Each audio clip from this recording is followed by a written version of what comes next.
முருகன் 2 கையில கொடுக்கிறவரோ 4 கையில கொடுக்கிறவரோ 6 கையில கொடுக்கிறவரோ கிடையாது. 12 கையில தரக்கூடியவர்.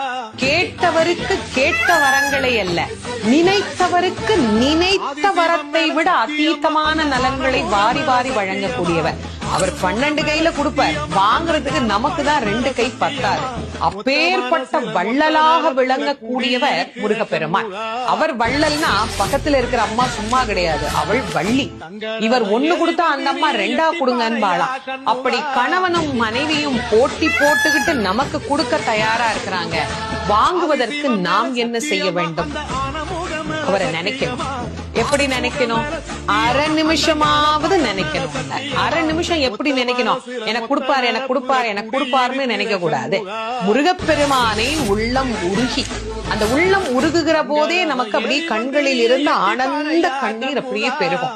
அந்த கண்ணீர்